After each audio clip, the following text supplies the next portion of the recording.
આવું આપણે સમજીએ તો એનાથી આત્માની તીખી રુચિ કઈ રીતે થાય? આવું નિશ્ચયથી આ રીતે છે દ્રષ્ટિ અપેક્ષા, અને નિશ્ચય વ્યવહાર જ્ઞાનમાં આ રીતે હોય છે, એનાથી આત્માની રુચિ કઈ રીતે થાય?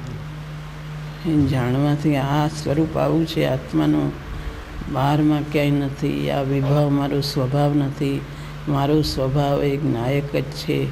આ બધી આકુળતા છે, આ બધા વિભાવ છે, મારો સ્વભાવ નથી. હું ચૈતન્ય એક અનાદિ અનંત છું.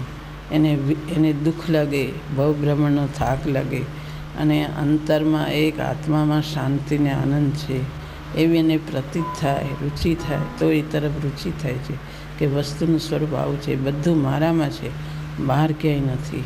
અને બધું મારામાં છે કેમ ગ્રહણ થાય, કેમ પ્રગટ થાય કે બધું આનંદ અનંત, જ્ઞાન અનંત, આવા ગુણો અનંત, બધું મારામાં ભર્યું છે, બહારમાં ક્યાંય નથી.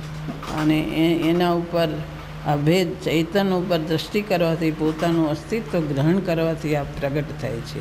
એમ નિશ્ચય વ્યવહારને જાણવાથી પોતાના ચૈતન્ય ઉપર દૃષ્ટિ જાય. એની જેને જિજ્ઞાસા હોય એને કે આ ભવભ્રમણનો થાક લાગ્યો હોય, વિભાવથી થાક્યો હોય, આકુળતા લાગતી હોય, એનો ઉપાય એમાંથી મળી જાય છે. એને કે એક ચૈતન્ય ઉપર દૃષ્ટિ કરવાથી આત્માનું સુખ અને આનંદ પ્રગટે છે, સ્વાનુભૂતિ પ્રગટે છે. એ આ નિશ્ચય છે, આ વ્યવહાર છે. એમાં સાધક દશા વચ્ચે આવે છે, અને એમાં સાધ્ય એક આત્માને ગ્રહણ કરી અને વચ્ચે આ સાધક દશા હોય છે. એમ નિશ્ચય વ્યવહારની સંધિ જાણે તો એને મુક્તિનો માર્ગ મળે છે. એની તરફ રુચિ જાગે છે કે બસ આ અપૂર્વ આનંદ અને અપૂર્વ આશ્ચર્યકારી તત્વ આ છે, માટે એને ગ્રહણ કરવા જેવું છે.